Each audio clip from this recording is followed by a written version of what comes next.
बात अगर हम जम्मू कश्मीर की बात करेंगे, यहाँ का क्या डाटा है आपके पास? अगर हम भारतीय जनता पार्टी के जो यहाँ से 2 उम्मीदवार अभी तक जो अनाउंस हुए हैं, अगर अगर हम अपोजिशन की भी बात करेंगे, चौधरी लाल सिंह या रमन भल्ला जी, तो यहाँ का कोई डाटा नहीं मिला आपको? सर यहाँ का डाटा भी है मेरे पास, लेकिन मोटी मोटी बात मैं ये कहना चाहता हूँ कि ये इनके पास पैसे की कोई कमी नहीं है। चौधरी लाल सिंह और रमन भल्ला के पास पैसे की कमी नहीं, किसी के पास भी नहीं है। किसी के आप देख रहे हैं न्यूज़ इंडिया और मैं हूं अरफाज अहमद डायंग। आज की खास मुलाकात में हमारे साथ मौजूद हैं लोक अधिकार मिशन के chairman doctor Amarchand Bhagat ji. Sir, स्वागत है आपका न्यूज़ इंडिया में। Thank you sir, thank you sir, अगर बात करें हम आज जो आपने प्रेस कॉन्फ्रेंस की है, क्या मुद्दा था उसका? सर, एक अपने में एक अद्भुत किस्म की बात थी जहाँ तक मेरा अपना ज्ञान है, क्योंकि मैं इस चीज़ को मैंने कलेक्ट करने में कोई 15-20 दिन लगाए हैं, जो डाटा मैंने कलेक्ट किया है। तो सर, मेरे दिल में एक बात चल रही थी बड़ी देर से कि ये क्योंकि आप जो हैं, आप डेमोक्रेटिक सिस्टम के चौथे पिलर हैं और अब हमारी उम्मीदें भी आप पर ही निर्भर रह गई, बाकी तो फिलहाल कुछ है नहीं। तो मेरे मन में एक बात आ रही थी कि ये जो मैंने डाटा कलेक्ट किया है, तो इस डाटे को कलेक्ट करे आपके जरिए मैं एक आम आदमी तक एक मैसेज देना चाहता हूँ। अब जो डाटा है सर, डाटा ये चुकाने वाला डाटा है कि जितने भी ये हमारे आम लोग जो वोटर हैं, हम भी खुद भी एक आम आदमी है, वोटर हैं, तो सर हम जो वोट देते हैं इन लीडरों को, जो लॉ मेकर्स हैं, कानून बनाने वाले एमपी हैं, एमएलसीज हैं, एमएलएज हैं, तो जो एक पोस्टमार्टम छोटा सा मैंने इनका निकाला है, और वो दरअसल मैंने नहीं किया है, मैंने तो सिर्फ कलेक्ट किया है। तो करने वाले 2 वॉच डॉग एजेंसीज हैं, नेशनल लेवल की एक है नेशनल इलेक्शन वॉच और दूसरी है एसोसिएशन ऑफ डेमोक्रेटिक रिफॉर्म्स। तो सर इन दोनों मिलकर एक वॉच डॉग की तरह ये काम करती हैं और इलेक्शनरिंग पर ये लोग अपनी नज़र रखते हैं और वक्तन फ़क्तन ये अपना डाटा जो है वो फाइंडिंग्स आगे पब्लिश करते रहते हैं। वहाँ से मैंने बड़ी मुश्किल से 8-10 दिन में ये चीज़ें कलेक्ट की हैं। तो सर इसमें कोई एक रेवलेशन ऐसी चीज़ें सामने आई है जो कि बिल्कुल चौंका देने वाली है। अब पिछले 2019 की लोकसभा में सर क्या था कि 539 एमपी थे, 3 एमपीज़ का डाटा नहीं आया था किसी वजह से, उसमें से 2 भाजपा के थे और 1 कांग्रेस का था। और जो 539 हैं, उसमें से 88% ऐसे लोग थे। ये पूरे भारत देश की बात कर रहे हैं? पूरे भारत देश की बात कर रहा हूँ सर, जम्मू कश्मीर की नहीं। 88% लोग ऐसे थे जो कि करोड़पति हैं। दूसरी बात मैं एक यहाँ ये बताना चाहता हूँ कि जो पिछले ये एमपीज थे, इनमें से 40% एमपीज ऐसे हैं जिनके पीछे क्रिमिनल बैकग्राउंड है, सीरियस नेचर के क्रिमिनल केसेस जिन पर दर्ज हैं। और कुछ ऐसे भी हैं जो कि किडनैपिंग में इन्वॉल्व है, रेप और मर्डर में भी इन्वॉल्व है। एक तो ये चीज मुझे खुद हैरानगी हो गई है देखकर। दूसरी चीज मैंने ये देखी कि जहां तक ये एमएलएज हैं, एमएलएज कोई 41-4200 एमएलएज है, मोर देन 4000 पूरे भारतवर्ष में। उसमें से सर 50% एमएलएज ऐसे हैं जो कि क्रिमिनल केसेस में इन्वॉल्व हैं, और उसमें से भी कुछ ऐसे लोग हैं जो कि सीरियस क्रिमिनल केसेस में इन्वॉल्व हैं। एक तो ये भी बात मेरे लिए चौंकाने वाली थी। फिर जहाँ तक सर इनका सवाल है, ये इनका एसेट्स जो इन्होंने इकट्ठी की है एमएलएज ने, तो सर जो एमएलएज के पास जो एसेट्स हैं, ये 4126 एमएलए हैं। तो ये लेटेस्ट जो इनकी फाइंडिंग्स हैं इन दोनों एजेंसीज की, तो ये इन एमएलएज के एसेट्स से है 54,545 करोड़, जो कि 1/8/2023 की रिपोर्ट है। और ये जो है ये नागालैंड, मिजोरम और सिक्किम की बजटों के लिए पूरी हो जाती है, जो एमएलएज के लिए है। एक तो ये बात चौंकाने वाली, इनके पास सरमाया है, जो इन्हें कमाया है। दूसरी बात सर, ये जो पिछली लोकसभा ने जो अभी जो जिनने ये अभी फार्म शार्म भरे हैं ये नॉमिनेशन के, सर इसमें 25 अरबपति भी हैं जो बिलियनियर हैं। और मजेदार बात है कि ये जो 25 हैं, इसमें से 9 भारतीय जनता पार्टी से हैं। लेकिन जो दूसरी इनकी जो मसेर बहन वाली पार्टी है, पुरानी पार्टी, उसमें भी कोई कमी नहीं। उनका एक एमएलए है, साबका चीफ मिनिस्टर कमलनाथ जी का बेटा है नकुल नाथ, उसके पास 660 करोड़। तो वो तो खुद उसने अपने एफिडेविट में डिक्लेयर की है, असली कितनी है वो तो खुदा भगवान जानता है वो कितनी है। तो सर ये जितनी भी बातें ये हैरान कुन करने वाली बातें, क्योंकि जो आम आदमी होता है, आम आदमी को लाटा फेथ है इन लोगों पर। दक्षिण भारत में मैंने पढ़ाई वहां की है, दक्षिण भारत में तो ऐसा है, लोगों को इतना फेथ है इन एमएलए पर कि वो कहीं कहीं किसी मैक्सिमम घरों की दीवारों में पुराने लीडरों के फोटो होते हैं, और वो एक तरफ से वो धूप बत्ती भगवान को या अल्लाह को करते हैं, दूसरी तरफ से सजदा इनको भी करते हैं। जैसे एमजी रामचंद्रन पुराना चीफ मिनिस्टर और हीरो भी रहा है, आंध्रा का एनटीआर वो भी 40 साल हीरो भी रहा और फिर सीएम भी रहा। तो वो लोग इनकी पूजा तक वहां करते हैं, लेकिन मसला दक्षिण भारत तक में सीमित नहीं है। हमारे कौन सा कम है? हमारे बहुत सारे ऐसे लोग हैं जो पार्टी के पीछे चलते चलते अपना घर बर्बाद कर दिया, जमीनें बेच दी, बच्चे नहीं बना सके, 40-40 साल हो गए, लेकिन फिर भी कांग्रेस वाले कहते हैं अब ये सीनियर नहीं हुआ है। एक तो ये चीज है। दूसरी बात है सर, जब एक बार ये लोग इतनी एसेट्स इकट्ठी कर लेते हैं करोड़ों और अरबों में, फिर इनको इलेक्शन लड़ने से रोकेगा कौन? क्योंकि इनके पास सोर्स आ जाता है पैसे का। पहले अगर इनकी, अब मेरी एक मोतबना इसी बीच में एक गुजारिश भी रहेगी एजेंसीज के पास और आने वाली सरकार के पास कि इनकी जो संपत्ति है वो पॉलिटिक्स में एंटर होने से पहले और 5 या 10 साल के बाद जो इन्होंने इकट्ठे कर दिए, सर उस पर एक छानबीन होनी चाहिए, कहाँ से आ गई। डॉक्टर साहब, अगर बात करें हम, ये तो होगी पूरे भारत देश की बात। अगर हम जम्मू कश्मीर की बात करेंगे, यहाँ का क्या डाटा है आपके पास? अगर हम भारतीय जनता पार्टी के जो यहाँ से 2 उम्मीदवार अभी तक जो अनाउंस हुए हैं, अगर डोडा कठुआ की हम बात करें, उधमपुर सीट की बात करें, तो जितेंद्र सिंह जी जो कि पिछले 10 साल से मतलब 2 बार वही जीत करके आ रहे हैं, अभी तीसरी बार फिर से मतलब वो उनको नॉमिनेट किया है बीजेपी ने। अगर हम बात करें जुगल किशोर जी की, जो कि जम्मू रियासी सांबा सीट से इलेक्शन लड़ रहे हैं, इसमें अगर हम अपोजिशन की भी बात करेंगे, चौधरी लाल सिंह या रमन भल्ला जी, तो यहाँ का कोई डाटा नहीं मिला आपको? सर यहाँ का डाटा भी है मेरे पास, लेकिन कुछ मिला कुछ नहीं मिला।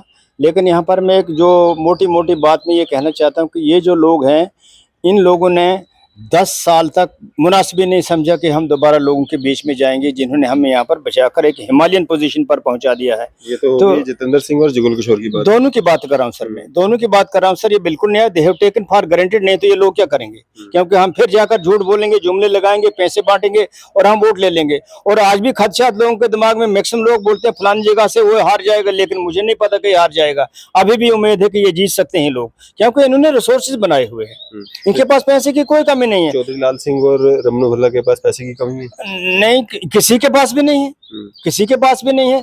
जितेंद्र के पास वो तो एक प्राइम मिनिस्टर के साथ चलने वाला आदमी है, उसको तो परवाह किसी चीज की नहीं है।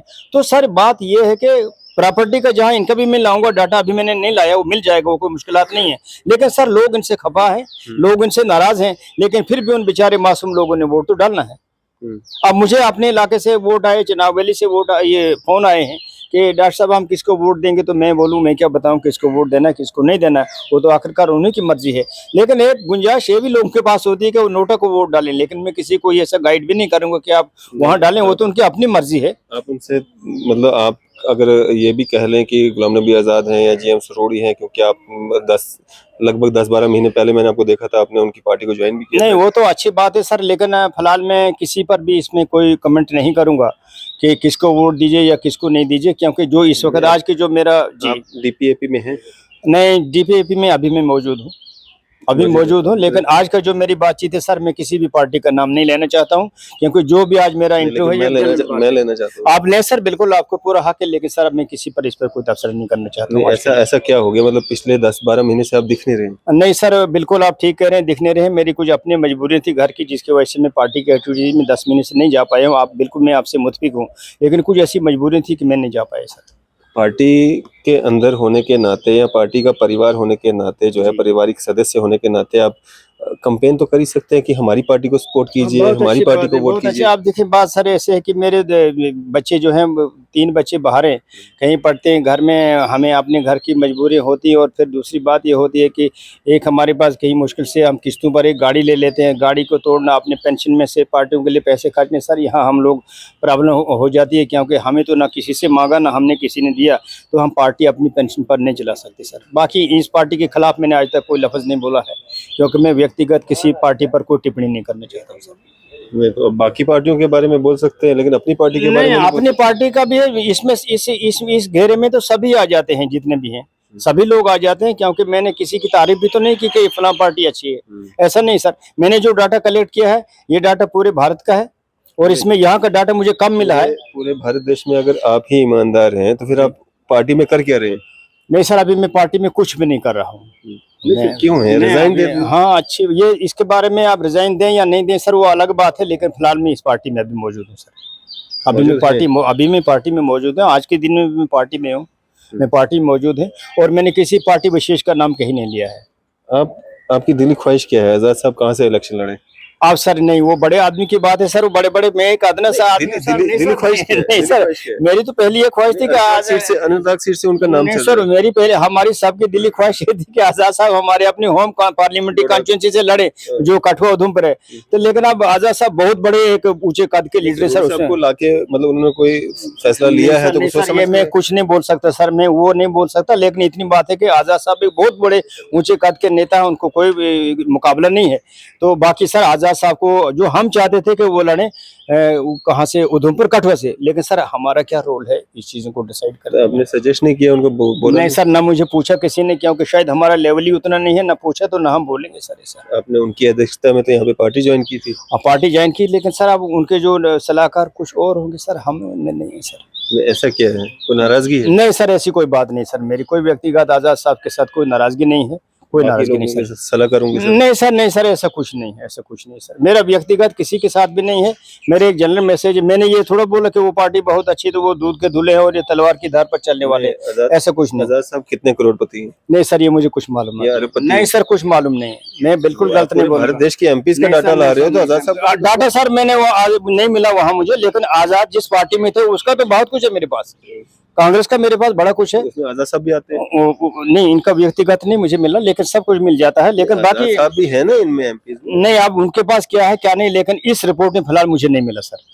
ना इनके व्यक्तिगत नाम तो इसमें है नहीं किसी? नहीं, व्यक्तिगत में है इसमें। जैसे मैंने वो नकुल साहब का, नकुल नाथ का नाम लिया, एक मोहाली का एक एमएलए है कांग्रेस का, अरबपति हो गए ना, उनका होगा, उनका लिया मैंने, अरबपति है वो, करोड़पति तो होंगे ना आजाद साहब भी? नहीं सर, लेकिन मुझे इनका डाटा नहीं मिला सर, मैं गलत कभी नहीं बोलूंगा सर। एमएलएज में सरूरी साहब का क्या है? नहीं, एमएलएज में और भी बड़े सारे पार्टियों के, मुझे थोड़ी इजाजत देंगे 5-7 दिन की, मैं पूरी डिटेल अब यहाँ की लाऊंगा जम्मू कश्मीर की, क्योंकि मेरे पास जम्मू कश्मीर की नहीं आई है सर, मैं जरूर लाऊंगा, मैं आपको वचन देता हूँ, इसमें भी कोई कमी नहीं है, यहाँ कोई कमी नहीं। आप दर्शाना क्या चाहते मैं हो? ये दर्शाना चाहता हूँ कि कम से कम ये अवेयरनेस आम आदमी में जाए। एक सबको पता है?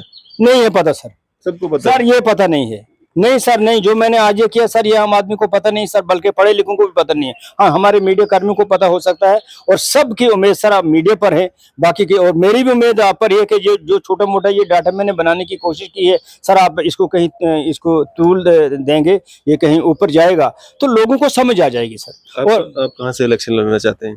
सर हमारे पास नहीं है फाइनेंशियल, हमारी बैकग्राउंड के हम इतना इलेक्शन लड़ने के लिए पैसा थोड़ी चाहिए, ईमानदारी चाहिए।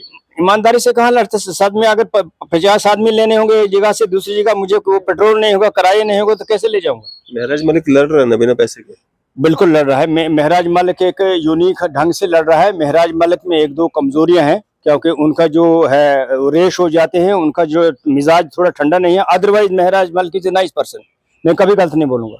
महराज मलिक अच्छा, बिल्कुल लड़ रहे हैं सर, बिल्कुल नहीं लड़ सकते? हाँ, लड़ सकते थे सर, लड़ सकते थे, मगर नहीं लड़े, लेकिन महराज साहब इज डूइंग नाइस। नहीं, आप कहाँ से लड़ेंगे इलेक्शन? नहीं सर, मैं अभी कहीं से नहीं लड़ूंगा सर, हमारी इतनी फिलहाल नहीं हिम्मत हमारे पास नहीं है। नहीं, आप अगर मतलब आपने 2-4 बातें कही कि मेरे पास गाड़ी घोड़ा पेंशन के पैसे से मैं कोई पॉलिटिकल पार्टी नहीं चला सकता हूँ या आ जा नहीं सकता हूँ, तो आप जैसे लोग तो सियासत में होने चाहिए ना, जो लोगों का भला करें। नहीं सर, हम कोशिश करेंगे, पहले हम कोशिश करेंगे, लोगों का भला तब करेंगे जब सिस्टम भला हो। तो सर ऐसे ईमानदार लोग आएंगे तभी तो ये बेईमान लोग जाएंगे सर, हम इसमें आएंगे, लेकिन हम फिलहाल इसी पोजीशन में रहकर हम एक अवेयरनेस लोगों के बीच में फैलाना चाहते हैं कि ऊपर ये जो हाउसेज हैं दिल्ली वाले, यहाँ पर ईमानदार जाएं।